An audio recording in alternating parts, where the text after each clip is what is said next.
नाज़रीन, आज फलस्तीनियों के लिए एक तारीखी दिन है। आज एक बहुत बड़ा इक़दाम आलमी सतह के ऊपर फलस्तीनियों के लिए उठाया गया है। देखिए, अभी तक फलस्तीन ने जो भी कामयाबी हासिल की है इन तमाम दहाइयों में, वो सारी की सारी जो है वो डिप्लोमेटिक फोरम्स के ऊपर है। जो थोड़ी बहुत उनको रिकॉग्निशन मिली है, जैसा कि वेस्ट बैंक और गजा को एक फलस्तीनी टेरिटरी वेस्ट भी मानता है, फलस्तीनी अथॉरिटी को वो लेजिटिमेट नुमाइंदा तस्लीम करता है, तो ये एक डिप्लोमेटिक सक्सेस है।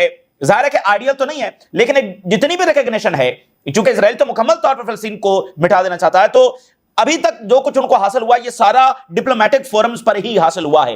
तो आज भी जो उनकी कामयाबी है वो डिप्लोमेटिक फोरम के पर है। यूनाइटेड नेशन में जनरल असेंबली में वोटिंग हो गई है और भारी अक्सरियत से दुनिया ने फलस्तीनी रियासत को तस्लीम कर लिया है।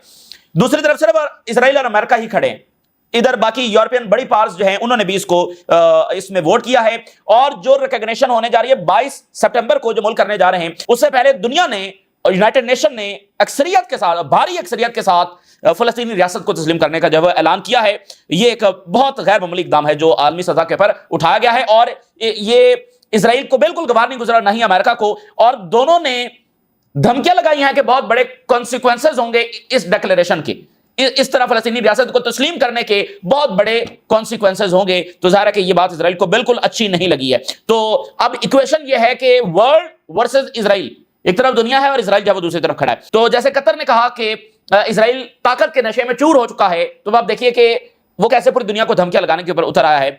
और कतर अमेरिका से पूछ रहा है, जनाब अली आप क्या इजराइल के साथ थे या नहीं थे? वो अमेरिकन से जवाब तलब कर रहे हैं और स्ट्रॉन्ग एविडेंस भी तलाश कर रहे हैं और अमेरिकन के साथ मुलाकातें करके असेस कर रहे हैं कि अमेरिकन किस हद तक इजराइल के साथ जो है वो इन्वॉल्व थे। जाहिर है उनको तो स्ट्रॉन्ग एक एविडेंस चाहिए, तो वो जवाब जो है वो अमेरिका से तलाश कर रहे हैं। इस वक्त स्टेक्स हाई हैं हर किसी के लिए, खासकर मिडिल ईस्ट के ममालिक के लिए, और हर कोई असेस कर रहा है और उसके बाद डिसाइड कर रहा है। कंट्रीज का जो सर्वाइवल है वो इस वक्त स्टेक के ऊपर लगा हुआ है। बहुत सारी गवर्नमेंट्स गिर सकती हैं, बहुत सारे कंट्रीज का सर्वाइवल ऑन स्टेक है, क्योंकि इजरायली इकदामात ने सूरत हाल को डिसऑर्डर की तरफ धकेल दिया है, जिसके अंदर वो एक्सपेंशन करना चाहते हैं, अपने बॉर्डर्स को बढ़ाना चाहते हैं। ऐसा सिर्फ एक लॉ ऑफ जंगल में ही किया जा सकता है, एक डिसऑर्डर के दौरान ही किया जा सकता है।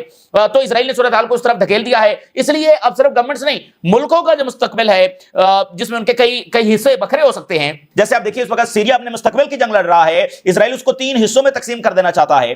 तो इस तरह मुल्कों का जो सर्वाइवल है वो दांव पर लगा हुआ है। स्टेक्स इस वक्त जब वो आए हैं, एक चीज की गारंटी है, 100% उसकी गारंटी है, और वो ये है कि अगर इजराइल को कोई मुंह तोड़ जवाब अरब की जानिब से ना दिया गया तो मजीद हमलों के लिए मिडिल ईस्ट के मालिक तैयार हो जाएं, और ये इजराइल, ग्रेटर इजराइल के लिए फिर दुनिया जब और मिडिल ईस्ट के मालिक तैयार हो जाएं। ये हमला बिल्कुल ग्रीन लाइट साबित होगा अगर जवाब में कोई बड़ा इक़दाम ना उठाया गया ग्रेटर इजराइल के लिए। और 2 चीजें जो इस वक्त पैरेलल हो रही हैं, एक ये है कि मार्को रूबियो आज इजराइल पहुंच रहा है और जो इजरायली मीडिया रिपोर्ट कर रहा है कि डिस्प्लेसमेंट, ये सारे प्लान्स जो है वो सामने रखे जाएंगे। दूसरी तरफ अरब्स और इस्लामी दुनिया जो है वो मुलाकात करने जा रही है, समिट करने जा रही है।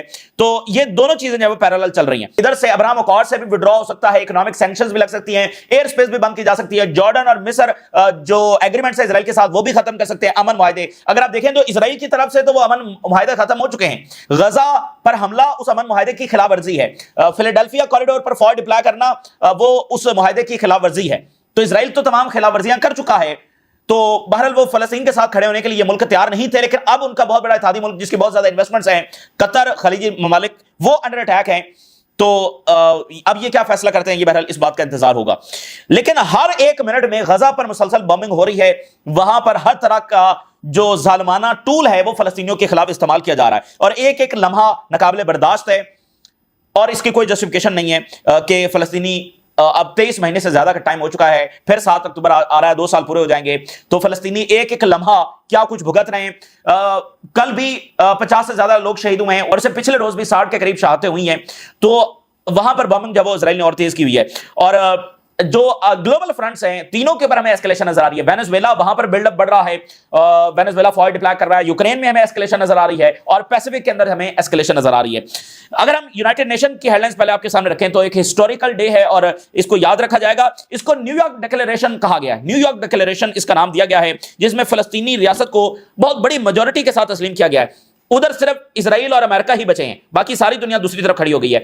UN overwhelmingly endorse declaration on the Palestinian state solution for Israel and Palestine. UN, अब यरूशलेम post, overwhelmingly approves Palestinian statehood resolution भरपूर मेजोरिटी के साथ फलस्तीनी रियासत को तस्लीम कर लिया गया है। United Nation General Assembly approves by an overwhelming majority a declaration जिसमें कंक्रीट और टाइम बाउंड और इररिवर्सिबल स्टेप्स लिए जाएंगे फलस्तीनी रियासत के लिए। इन लफ्जों के ऊपर गौर करिए, कंक्रीट स्टेप्स होंगे और टाइम बाउंड होंगे। ये नहीं कि फलस्तीनी रियासत बनेगी, पता नहीं कब बनेगी, टाइम बाउंड होगा, 6 महीने में बनेगी, 1 साल में बनेगी, 2 महीने में बनेगी, टाइम बाउंड। और अगला लफ्ज आप देखिए, इररिवर्सिबल स्टेप्स, इररिवर्सिबल स्टेप्स जिनको रिवर्स नहीं किया जा सकता, ओस्लो अकॉर्ड की तरह नहीं, इररिवर्सिबल स्टेप्स लिए जाएंगे। ये आज भारी मेजॉरिटी के साथ दुनिया ने इस बात को तस्लीम कर लिया है। New York announcement at the general assembly regarding the establishment of the Palestinian state, 142 votes जो है वो इसकी हिमायत में आए हैं, 10 वोट्स है वो इसकी अपोजिशन में आए हैं और 12 ने एब्सटेन किया है। अब ये जो 10 है ना, 10 में जो मेन कंट्रीज हैं वो इजराइल और अमेरिका हैं, बाकी वो जजीरे वगैरह डाल के तो 10 इस तरह बनते हैं। तो यूरोपियन मेजर पावर्स ने भी इसके हक में वोट दिया, क्योंकि वही तो तस्लीम करने जा रही हैं, बरतानिया और फ्रांस भी तो तस्लीम करने जा रहे हैं ना। तो ये जो रेजोल्यूशन है ये फ्रांस और सऊदी अरेबिया लेड है, ठीक है ना। तो यूरोपियन मेजर पावर्स ने भी इसके हक में वोट दिया है, उधर सिर्फ इजराइल और अमेरिका बचे हैं। सो ये आज एक तारीखी दिन है फलस्तीन के लिए। अब आप जरा अंदाजा करें कि इजराइल ने दुनिया को धमकी लगाई है और अमेरिका ने भी इस इकदाम पर धमकी लगाई है। उनकी स्टेटमेंट से आप ये अंदाजा लगा सकते हैं कि ये कितना बड़ा इकदाम उनके खिलाफ हुआ है। US envoy to the United Nation, पूरी दुनिया ने तस्लीम कर दिया है और उसके बाद अमेरिका कैसे धमकी लगा रहा है। फलस्तीनी रियासत को इस्टेब्लिश करने की, कायम करने की जो एफर्ट्स हैं, विल हैव डायर कॉन्सिक्वेंसेस, इसके बहुत बुरे नतायज दुनिया को भुगतने पड़ेंगे। दुनिया ने तस्लीम किया है, उसके बाद अमेरिका यूनाइटेड नेशन में यह बयान जारी कर रहा है कि बहुत डायर कॉन्सिक्वेंसेस भुगतने पड़ेंगे। तो ये दुनिया के बिल्कुल सामने आकर खड़ा हो गया अमेरिका, और ये ज़ाहिर है अमेरिकन इंटरेस्ट में नहीं है। अमेरिका के एक्सपर्ट्स और थिंक टैंक्स खुद इसके ऊपर बात कर रहे हैं, ये अमेरिकन इंटरेस्ट में नहीं है। इजराइल के साथ इस हद तक जाना ये अमेरिकन इंटरेस्ट में बिल्कुल नहीं है, और ना ही इससे पहले अमेरिका को इस तरह से चलाया गया है। वो दुनिया को साथ लेकर ही चलता है, ठीक है ना। तो लेकिन आज वो दुनिया के सामने आकर खड़ा हो गया सिर्फ और सिर्फ इजराइल के लिए। और इजरायली जो डेलीगेशन है यूनाइटेड नेशन में, उसने क्या बयान जारी किया है, फलस्तीनी रियासत को एस्टैब्लिश करने की जो एफर्ट्स हैं विल प्रोलॉन्ग द वॉर, ये सिर्फ जंग को लंबा करेंगी। अच्छा, अब ये धमकियां हैं दोनों की तरफ से, और ये बात बिल्कुल वाज़ेह है कि इजराइल और अमेरिका इस जंग को बढ़ाएंगे, इसको एक्सपैंड करेंगे फ्रॉम द डे वन। आपको याद है कि हम ऐसा क्यों कह रहे हैं कि ये रुकेगा नहीं और ये लड़ाई है ग्रेटर इजराइल और नो इजराइल की। वाई? उसकी वजह एक ही जुमला है, और वो जुमला ये है कि इजरायली ज़ायनिस्ट इसको बेस्ट लास्ट चांस अपने लिए समझते हैं। ये यानी रोज रोज उनको जेनोसाइड का टाइम नहीं मिलेगा। जो दुनिया में शिफ्ट आ रहा है, और जो वेस्टर्न एक पब्लिक ओपिनियन के अंदर शिफ्ट आ रहा है, जो ईरान और ये अलायंसेस बढ़ रहे हैं, ये मुल्क ताकतवर होते चले जा रहे हैं, और अमेरिका के अंदर जो शिफ्ट आ रहा है, जरूरी नहीं कि आगे आने वाली जो एडमिनिस्ट्रेशंस हैं वो भी इजराइल की हिमायती हों। तो इन सारे फैक्टर्स को देखते हुए और जो कुछ उन्होंने गजा में कर डाला है, तो वो इसको बेस्ट लास्ट चांस समझते हैं कि जो करना है अभी करना है। और अब जब दुनिया बिल्कुल ये ऐलान कर चुकी है कि वो तो फलस्तीनी रियासत चाहती है, तो फिर इजराइल हर हद तक जाएगा इसको रोकने के लिए, ठीक है ना। तो इसलिए ये ग्रेटर इजराइल और नो इजराइल की जंग है, इसलिए आने वाला टाइम जो है वो मजीद डेंजरस है। तो दुनिया को इस धमकियों में नहीं आना चाहिए कि अब देखना इजराइल यही तो इक्वेशन कायम करने की कोशिश करता है, जो भी फलस्तीन के हक में बात करे उसके एम्बेसडर को निकाल दो, मजीद इलाकों पर कब्जा कर लो, मजीद सेटलमेंट्स अनाउंस कर दो, गजा पर बमबारी तेज कर दो। वो यही इक्वेशन तो बनाना चाहता है ताकि कोई फलस्तीन के हक में ना जाए। लेकिन दुनिया को इन धमकियों से बालातर होकर इस एंटिटी को, जो अब ग्लोबल थ्रेट बन चुकी है, ये जो तमाशा बरतानिया और फ्रांस ने यहां पर रचाया है, इसको अब वो बंद करें, सर्कस को और इस तमाशे को, जिसमें मिलियंस ऑफ जाने जा चुकी हैं, मिलियंस ऑफ लाइफ्स जा चुकी हैं इस इजराइल की वजह से, इसको अब अपने मंतकी अंजाम तक वो पहुंचाएं। तो इजरायली आर्मी ये कह रही है कि लार्ज स्केल अटैक्स उनके गजा सिटी के ऊपर जारी हैं, ठीक है ना। लार्ज स्केल अटैक गजा सिटी के ऊपर वो कर रहे हैं। तो दुनिया में जो कुछ भी हो रहा है, लेकिन हर मिनट गजा के ऊपर बमिंग जो जारी है। मार्को रूबियो जो है वो विजिट करने जा रहा है इजराइल को आज वो इजराइल जब पहुंचेगा, और इजरायली मीडिया के मुताबिक उसके सामने जो प्लान रखा जाएगा, अगले महीने फलस्तीनियों को डिस्प्लेस किया जाना है थ्रू सी एंड एयर। ये हफ्ता और कल संडे यहां पर ये प्लानिंग्स हो रही होंगी, और उधर अरब जो इस्लामिक समिट है वो होना है। तो ये दो चीजें पैरेलल जो हो रही हैं। कतर जो है वो असेस कर रहा है कि क्या अमेरिका इसमें इन्वॉल्व था या नहीं। अमेरिकन के साथ मुलाकातें करके वो इसको असेस कर रहा है, और बड़े सही देखें, कतर बिल्कुल ठीक कर रहा है। देखिए उसके पास मिलिट्री पावर तो है कोई नहीं कि वो फौरी कोई जवाबी हमला कर दे, तो उसको फैसले लेने हैं। अच्छा, वो बिल्कुल राइट अंदाज के अंदर जा रहा है। अमेरिका कहता है कि वो इसमें इन्वॉल्व नहीं था, ये अमेरिका की मर्जी से नहीं हुआ। تو قطر ان سے کہہ رہا ہے کہ اگر یہ آپ کی مرضی سے نہیں ہوا تو پھر کچھ نہ کچھ تو اسرائیل کے خلاف اقدام اٹھائیے، کوئی کنڈیم کیجئے، کوئی نہ کوئی اقدام اٹھائیے جب آپ اس میں انوالو نہیں تھے۔ اگر انوالو تھے تو پھر سامنے آئیے، پھر ایکسیپٹ کریے۔ تو وہ ملاقاتیں کر کے اس بات کو اسیس کر رہے ہیں، اور یا تو ان کو ایویڈنس مل چکے ہوں گے، یا اگر ابھی تک وہ ایویڈنس کی تلاش کے اندر ہیں کہ امریکہ اس میں کس حد تک تھا نہیں تھا، تو اس کے بعد ہی ظاہر ہے کہ انہوں نے فیصلہ کرنا ہے۔ اگر ان کو یہ ایویڈنس مل چکا ہے یا مل جائے کہ امریکہ اس میں انوالو تھا، تو پھر ظاہر ہے کہ وہ بیسس کو بھی ختم کر سکتے ہیں، اور کانفیڈنس تو آلریڈی شیک ہو چکا ہے، کیونکہ امریکہ جو obvious assumption ہے وہ تو یہی ہے کہ امریکہ کے بغیر یہ ہو نہیں سکتا ہے۔ اور دوسری بات یہ ہے، چھوڑے اس بات کو تھا یا نہیں تھا، وہ قطر کو پروٹیکٹ تو نہیں کر سکا، قطر کی حفاظت نہیں کر سکا، اور قطر کی حفاظت کے لیے وہ اسرائیل کو روکنے کے لیے مزید تیار نہیں ہے، اس نے کوئی کنڈمنیشن بھی جاری نہیں کی ہے۔ تو وہ کانفیڈنس تو شیک ہو چکا، لیکن فوری کیا مطلب قطر کر سکتا ہے؟ وہ ایک جوائنٹ فیصلے ہوں گے کل، لیکن فی الحال جو وہ امریکہ کے ساتھ ملاقاتیں کر رہا ہے وہ الٹا ان کو امبیرس کر رہا ہے، تو وہ ایک صحیح طریقہ کار ہے ان کا۔ تو امریکن صدر جو ہیں ڈونلڈ ٹرمپ صاحب، جو نوبل پیس پرائز کے بھی امیدوار ہیں، اور وہ کہتے ہیں کہ وہ جنگیں رکانے کے لیے آئے ہیں اور انہوں نے دنیا میں بہت امن پیدا کر دیا ہے۔ وہ یہ کہہ رہے ہیں کہ 20 قیدی غزہ میں موجود تھے، but there could be couple dead in recent days, لیکن ابھی ہو سکتا ہے کہ مزید اسرائیلی قیدی مارے گئے ہوں، جو 20 بچے تھے اس میں سے بھی مزید مارے گئے ہوں۔ یہ بڑا ڈینجرس بیان ہے، یہ ہو سکتا نہیں ہے، یہ ایسا ہو چکا ہوگا۔ اگر ٹرمپ صاحب یہ کہہ رہے ہیں کہ ایسا ہو سکتا ہے، تو اس کو انٹیلیجنس ملی ہے کہ ایسا ہو گیا ہے، جو اسرائیل نے وہاں پر بامبنگ کی ہے، اس میں مزید اسرائیلی قیدی جب وہ مارے جا چکے ہیں۔ تو اب یہ خبر ابھی سامنے آئی ہے، اسرائیل کے اندر اس کا کیا ریئیکشن آتا ہے یہ دیکھتے ہیں۔ لیکن دیکھیں، اگر تمام قیدی مارے جاتے ہیں تو مذاکرات کس بنیاد کے اوپر ہوں گے؟ اور اسرائیل نتنیاہو پہلے دن سے تمام قیدی مار دینا چاہتا ہے، اگر سارے مارے گئے تو مذاکرات کس بنیاد پر ہوں گے؟ ڈینجرس بیان ہے۔ اور یہ دیکھیے، Arab leaders furious over Israel strike in Doha, بھرپور غصے کے اندر ہیں عرب لیڈرز، جنہوں نے ان تمام دہائیوں میں تمام ملکوں کے اوپر حملوں کو قبول کیا اور امریکہ کے لائل اتحادی بن کر رہے، اور فلسطین میں جو کچھ ہوتا رہا، انہوں نے نہ اپنی ایئر سپیس اسرائیل کے لیے بند کی، نہ اپنا آئل اور گیس اسرائیل کے لیے بند کیا، نہ اس کے کوئی راستے روکے، نہ اس کا کوئی محاصرہ کیا، نہ اس کے لیے کوئی سینکشن لگائیں، بلکہ اس کے ایمبیسڈر کو اپنے ملکوں میں بٹھا کر بیٹھے رہے، اس کے ساتھ تجارت میں اضافہ کیا۔ یہ سب ایک فولش اقدام تھا، اور اب وہ ثابت ہو چکا ہے کہ یہ ایک انتہائی فولش اقدام تھا۔ جیسے الشرا کا اقدام انتہائی فولش تھا جب اسرائیل وہاں پر قبضہ کر رہا تھا، اور الشرا کہہ رہا تھا کہ اسرائیل تو ہم تو دوست ہیں، تو وہ ایک ان لاجیکل بات تھی کہ دوستی کیسے ہو سکتی ہے جب وہی ملک آپ کے اوپر قبضہ کر رہا ہے؟ تو آپ خطے میں جینوسائیڈ کو رکوا نہیں رہے اور اس کے ساتھ تجارت کر رہے ہیں، تو آپ کیسے یہ سمجھتے ہیں کہ وہ ملک آپ کی طرف نہیں آئے گا یا ریجن میں اس کے نتیجے میں امن ہو جائے گا؟ یہ کون سی اسیسمنٹ تھی؟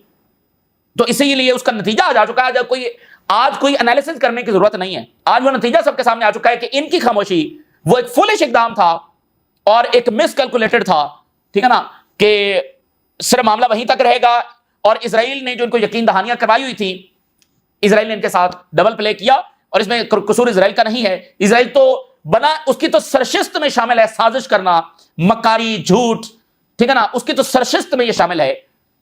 قصور تو ان کا ہے جنہوں نے اس اینٹی کے اوپر ٹرسٹ کیا، اور ایران جیسے ملک ان کو وارن کرتا رہا، لیکن یہ ایران ہی کو اپنے لیے خطرہ ڈکلیئر کرتے رہے۔ ترکی نے کہا ہے کہ ڈیسائسو ایکشن لینا چاہیے۔ Turkey condemn Israel strike in Qatar as state terrorism, calls for decisive action. اس وقت دنیا میں ایک ہی ریاست ہے جو سورس آف ٹیررزم ہے، ٹھیک ہے، دنیا میں ایک ہی ریاست ہے، اور وہ مزید جنگیں چھیڑنے کا ذمہ دار ہے، اور دنیا میں جو وائلنس ہو رہا ہے اس کی وہ ذمہ دار ہے، دا اونلی اسٹیٹ، جو کہ اسٹیٹ بھی نہیں ہے۔ اچھا جی، ایک دلچسپ خبر ہے، اور اسرائیلی میڈیا اس کو رپورٹ کر رہا ہے۔ ایرانین انٹیلیجنس نے اسرائیلی ایکٹرز کو ریکریوٹ کرنے کے اٹیمپٹس کیے ہیں۔ ایرانین انٹیلیجنس نے اسرائیلی ایکٹرز کو اپنے لیے ایز این ایجنٹ، یعنی اسرائیل کے لیے، اسرائیل پر جاسوسی کرنے کے لیے ریکریوٹ کرنے کے اٹیمپٹس کی۔ ہو سکتا ہے کامیاب ہوئے، ہو سکتا ہے ناکام، لیکن اٹیمپٹس ہوئی، اور انہوں نے کہا کہ وہ ایران میں ویلدی اچھی لائف گزار سکتے ہیں یہ وہ کر کے سارا۔ تو یہ آج یہ خبر، Iranian intelligence attempted to recruit Israeli actors threatened strikes on home. تو ایران بھی اپنا بھرپور انداز میں اسرائیل کے ساتھ لڑ رہا ہے، 40 سال سے لڑ رہا ہے، اور مشترکہ طور پر وہ عربوں سے بھی لڑا ہے، وہ اسرائیل سے بھی لڑا ہے، وہ امریکہ سے بھی لڑا ہے، وہ ترک سے بھی لڑا ہے۔ اسپین کے حوالے سے بھی دو امپورٹنٹ خبریں ہیں۔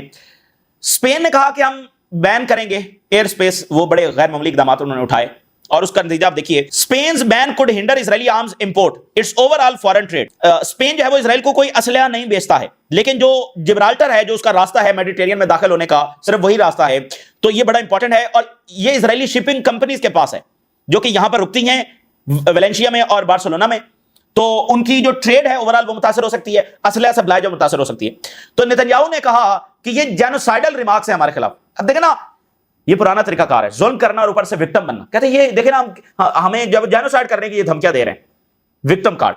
تو اسپین نے اسرائیلی جو وہاں پر چارج ڈی افیئر ہے, جب وہاں پر ایمبیسڈر نہیں ہوتا تو جو اس کی جگہ پر بندہ ہوتا ہے اس کو چارج ڈی افیئر کہتے ہیں, تو اس نے بلایا, یہ جو ریمارکس نتنیاہو نے دیے ہیں, ٹھیک ہے نا. تو آپ ان کی مکاری اور چالاکی جو ہے چیک کریں.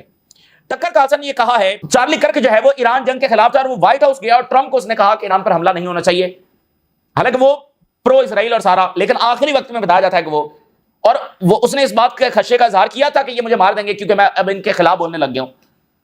اور یہ ایپسٹین فائل کے حوالے سے بھی, اچھا ایپسٹین فائل کے حوالے سے بڑی امپورٹنٹ ڈیولپمنٹس ہوئی, بڑی غیر معمولی ڈیولپمنٹس ہے, کیونکہ دیکھیں ہم پہلے بات کر چکے ہیں کہ یہ ایک ایسا معاملہ ہے جو ٹرمپ کا پیچھا نہیں چھوڑ رہا ہے, اور 2 امریکن صدور ایسے ہیں جن کے خلاف ایسے سکینڈلز آئے جو کئی مہینے چلتے رہے اور ان کو بہت دبانے کی کوشش کی گئی, الٹیمیٹلی وہ ان کی کرسی لے گئے. تو یہ جو ایپسٹین کا معاملہ ہے یہ بھی اسی طرح کا معاملہ ہے جو ٹرمپ کا پیچھا نہیں چھوڑ رہا ہے, وہ ہر 20 دن بعد 1 مہینے بعد کچھ نہ کچھ اس میں ایڈ ہو جاتا ہے. اب 2 بڑے واقعات ہوئے. ایک تو یہ ہوا ہے کہ ایک جو ایپسٹین کی ایک ڈائری سامنے آئی ہے جس میں اس کی برتھ ڈے وشز اس کو بھیجی گئی تھی. تو ٹرمپ کی برتھ ڈے وشز ایک نیوڈ ومن کے اوپر سگنیچر تھے ٹرمپ کے, تو وہ سامنے آ گئی ہے, یعنی بہت بڑا ایویڈنس. تو اس کے اوپر وائٹ ہاؤس ڈینائی بھی کر رہا ہے وہ, لیکن وہ بڑا اسٹرانگ ایویڈنس. اس کے ساتھ ناظرین یہ ہوا ہے کہ جو برٹش ایمبیسڈر ہیں امریکہ میں اور ٹرمپ کے بہت کلوز ہیں, ان کا نام ایپسٹین فائل میں آ گیا ہے, اور اس کی وجہ سے برطانیہ نے ان کو عہدے سے ہٹا دیا. یہ بہت بڑا واقعہ ہوا ہے, کیونکہ وہ جو شخصیت ہیں وہ بڑی یعنی انفلوئنشل پرسنالٹی ہیں, ٹرمپ کے بہت قریب ہیں. اور چونکہ آپ کو یاد ہے ایلون مسک کے ٹائم پر برطانیہ اور امریکہ کا جو پھڈا چل رہا تھا, تو ادھر سے کیئر سٹارمر کو کوئی بندہ نہیں مل رہا تھا کہ کس کو بھیجا جائے امریکہ کے ساتھ تعلقات اچھے کرنے کے لیے. تو یہ جو ایمبیسڈر ہیں یہ لارڈ بھی ہیں, یعنی جو اپر ہاؤس ہے, ہاؤس آف لارڈز ہے, اس کے بھی یہ ممبر ہیں اور ایک بڑی شخصیت ہے اور سینئر پولیٹیشین ہیں, ٹرمپ کے کلوز ہیں. ان کو بھیجا گیا تھا, تو اب ان کا نام آ گیا, ان کو ہٹانا پڑ گیا ہے. یعنی یہ معاملہ اتنا سیریس ہے, اتنا سیریس معاملہ ہے, اور ٹرمپ کا وہ پیچھا نہیں چھوڑ رہا ہے. تو وہ یہ بھی چیز اب چل رہی ہے. ٹکر کارلسن نے کہا کہ ایسا لگتا ہے کہ کوئی نہ کوئی دکھتی رگ تو اسرائیلیوں کے پاس ہے ٹرمپ کی, کہ وہ اس کو اپنے حساب سے جو استعمال کرتے رہتے ہیں. کیا وہ ایپسٹین فائلز ہیں؟ اچھا جی, اب چائنا یہ کہہ رہا ہے کہ چائنا کی جو نیول فورس ہے وہ امریکن اور جو برٹش وارشپس ہے وہ تائیوان کی اسٹریٹ سے اگر گزریں گے تو ہم ان کو مانیٹر کریں گے. یہ بہت بڑی بات ہے, مطلب بہت بڑا شفٹ ہے نا, کہ وہ کہہ رہے ہیں ہم کنٹرول کریں گے, دیکھیں گے ان کو, برٹش اور امریکن. اور اس کے ساتھ اب گلوبل ٹائمز کی انٹرسٹنگ ہیڈ لائن دیکھیے, کہتے ہیں کہ امریکہ جو ہے, اب یہ چائنیز میڈیا نے بڑے دلچسپ انداز میں ہیڈ لائنز لگاتا ہے, چونکہ سرکاری میڈیا کہتا ہے امریکہ یعنی ٹرمپ یہ G7 کو پریشرائز کر رہا ہے چائنا اور انڈیا کے خلاف ٹیرف لگانے کے لیے اور ان کے خلاف جانے کے لیے. Over Russian oil shows its hegemony will backfire, اور اس کا نتیجہ الٹا نکلے گا. انڈیا اور چائنا پر G7 کو پریشرائز کر رہا ہے امریکہ کہ ٹیرف لگائے جائیں, لیکن یہ بیک فائر کرے گا. اور چائنا کے فارن منسٹر نے 3 یورپین ملکوں کا وزٹ شروع کیا ہے. Deepen mutual trust cooperation and top focus. Austria, Slovenia اور پولینڈ, وہ پولینڈ جس کا پھڈا چل رہا ہے, وہاں پر چائنا کے فارن منسٹر پہنچ رہے ہیں. خیر معمولی ڈیولپمنٹس ہیں, یہ تازہ ترین صورتحال جو آپ کے ساتھ شیئر کیا ہم نے. رائز لگا کر اجازت دیجیے, اللہ حافظ.